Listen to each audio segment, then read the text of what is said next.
कैसे हैं आप। मैं गौरव स्वागत करता हूं आप सबों का आपके चैनल AEPS पर। काफ़ी टाइम से आप में से जो भी लोग सेकेंड ईयर यानी कि सत्र 2018-20 से बिलोंग करते हैं वो मुझे मैसेज भी कर रहे थे, कमेंट में भी बोल रहे थे कि सर बहुत जल्द स्टार्ट कीजिए। तो फर्स्ट ईयर का मैंने कंप्लीट करा दिया F12 तक। अब ये सेकेंड ईयर का आज से स्टार्ट हो रहा है। S1 का ऑलरेडी हो चुका है, मैंने उसका प्लेलिस्ट डिस्क्रिप्शन में डाल दिया है। जो लोग अब तक नहीं देखे हैं वो जाकर S1 का वीडियो देख सकते हैं। आप में से बहुत लोग कमेंट करते या मैसेज करते हैं कि सर मुझे प्रीवियस ईयर का क्वेश्चन चाहिए सेकेंड ईयर का। तो जो जब से अपना ये नया पैटर्न आया है ना डीलेड में, तब से ये फर्स्ट टाइम एग्ज़ाम हो रहा है। ठीक है, जो अपना पैटर्न चेंज हुआ है 2017 में, उसके बाद अपना जो एग्ज़ाम होगा इस पर सेकेंड ईयर का, और लास्ट ईयर जो आप लोग फर्स्ट ईयर का एग्ज़ाम दिए होइएगा, तो वो नवीन पाठ्यक्रम पर आधारित फर्स्ट टाइम एग्ज़ाम हो रहा है। तो इसका कोई भी प्रीवियस ईयर का क्वेश्चन अवेलेबल कहीं भी नहीं है। तो आप लोग पहली बार एग्ज़ाम दे रहे हैं इस सिलेबस के अकॉर्डिंग, न्यू सिलेबस के अकॉर्डिंग, इसलिए मैं आपको क्वेश्चन प्रोवाइड नहीं करवा पाया क्योंकि पहले एग्ज़ाम हुआ ही नहीं है। क्लियर है। अब देखिए, अब बात आता है अपना S2 यानी कि संज्ञान, सीखना और बाल विकास। इस चीज़ को आपको पढ़ना है। तो देखिए इसमें आपका क्या है कि पूरे सेकेंड ईयर के सिलेबस में S1 और S2 दो ऐसे विषय हैं जो 70 मार्क्स के हैं। ठीक, और एक होता है ना कि लेवल थोड़ा सा टफ, थोड़ा सा कम।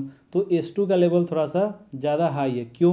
क्योंकि इसमें सिद्धांत बहुत ज़्यादा पढ़ना है। ठीक है, और सिद्धांत को क्या है कि आप समझते नहीं हैं। सिद्धांत थोड़ा सा आपको देखना पड़ेगा, किस मनोवैज्ञानिक ने क्या कहा है, उनके कौन कौन से विचार है, कितने अवस्थाओं में उन्होंने बांटा है, तो उसको आपको थोड़ा सा रीड आउट करके रिमेंबर करना पड़ेगा।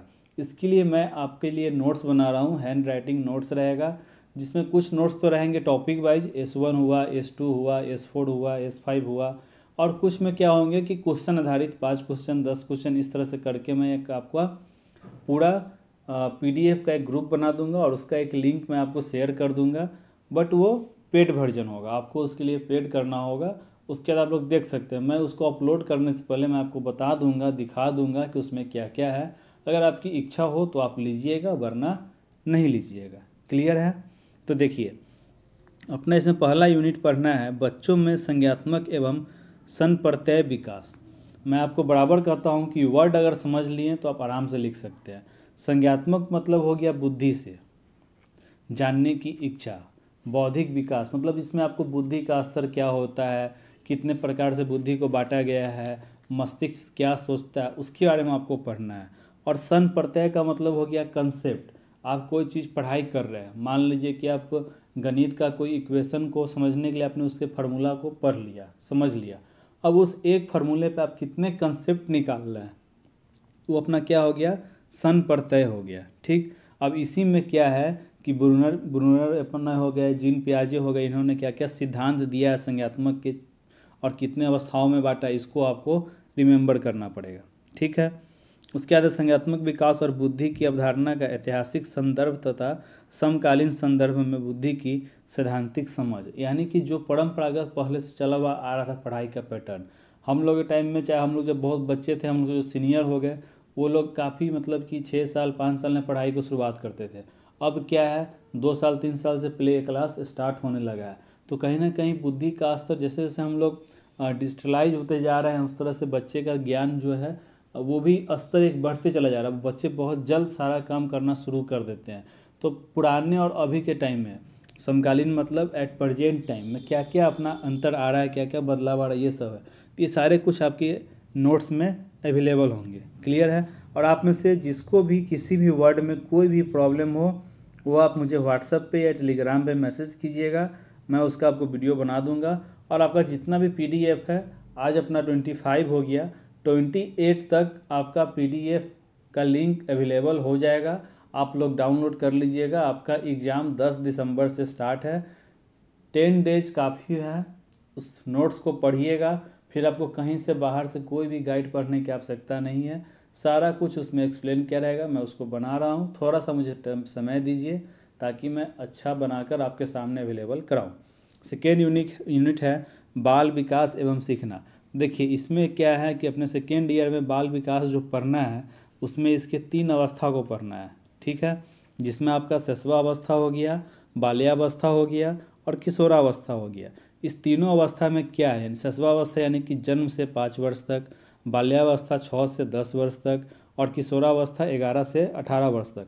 तो इसमें पाल्वल हो गया, स्किनर हो गया, बायोस्की हो गया, बेंडूरा हो गया, इन्होंने कुछ कुछ अपना अवस्थाओं को भी बांटा है, उसको आपको ध्यान में रखना पड़ेगा।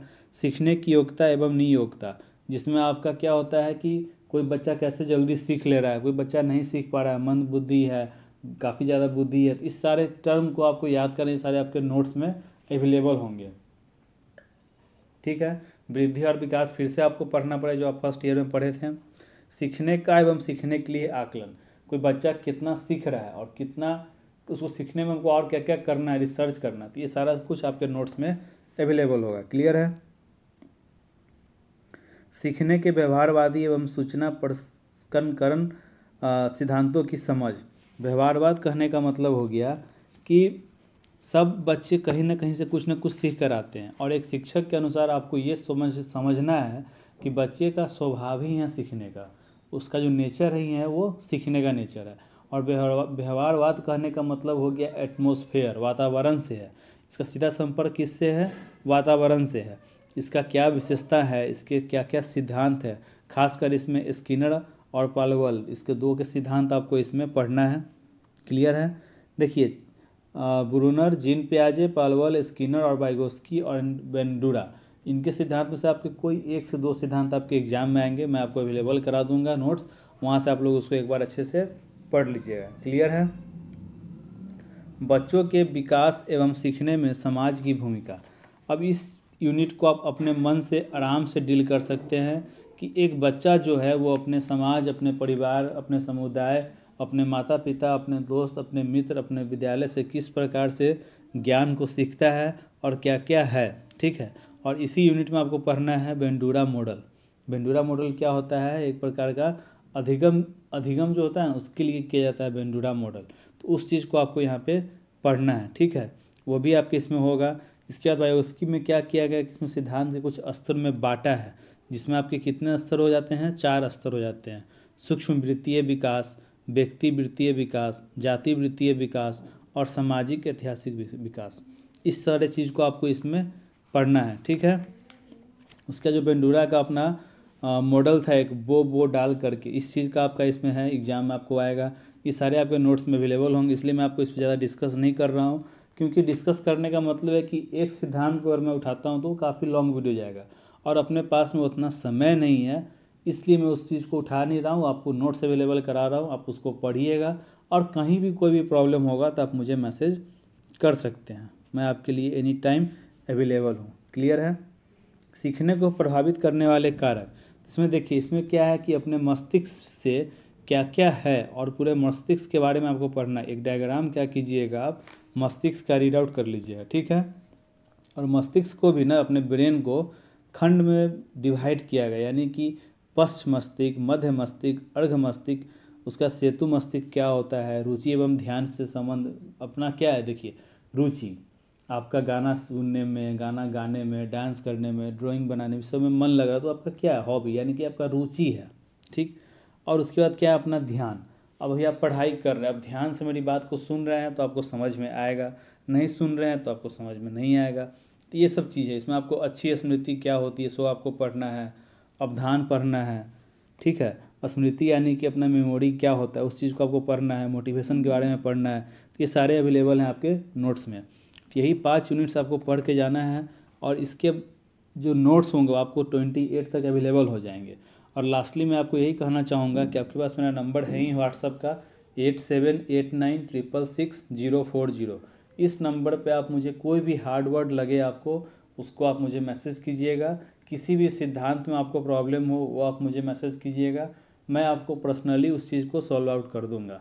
पेपर को कैसे लिखना है, कैसे रिप्रेजेंट करना है, उसके लिए आप मुझे मैसेज कर सकते हैं। और एकदम जॉली मूड में रहिए, आप सभी लोगों का पेपर काफ़ी अच्छा जाएगा, इतना आप मुझ पर विश्वास करके, बस एक बार विश्वास कीजिए, आपको खुद समझ में आ जाएगा आपको एग्ज़ाम में कैसे लिखना है, कैसे रिप्रेजेंट करना है। आगे पीछे कहीं भी देखने की कोई आवश्यकता नहीं है, आपको मैं इतना अवेलेबल करा दूंगा और इतना आपकी समझ को मैं विकसित करा दूंगा कि आप आराम से इस विषय संज्ञान सीखना और बाल विकास को ईजिली हैंडल कर सकते हैं। इसके बाद जितना भी विषय है S3 अपना पढ़ना नहीं है, क्योंकि वो इंटरनल था, और बाद बाकी सारे सब्जेक्ट आपके 35 मार्क्स के हैं, जिसको आप इजीली हैंडल कीजिएगा। और मैं बहुत जल्द सारे का वीडियो अवेलेबल करा दूंगा। किसी भी हार्ड वर्ड में आपको प्रॉब्लम हो आप मुझे मैसेज कीजिए, मैं उसके ऊपर फिर से वीडियो बनाऊंगा। तो आशा करता हूँ कि आपको मेरी बात समझ में आई होगी और बहुत जल्द आपका नोट्स अवेलेबल हो जाएगा। धन्यवाद। अगर वीडियो सही लगा हो तो अपने मित्रों को अवश्य जोड़े, ताकि हम लोग आने वाले टाइम में, बहाली अपना आ ही रहा है, सीटेट क्वालिफाई करेंगे जनवरी वाले एग्ज़ाम में और कहीं ना कहीं शिक्षक बनेंगे। चलिए, धन्यवाद।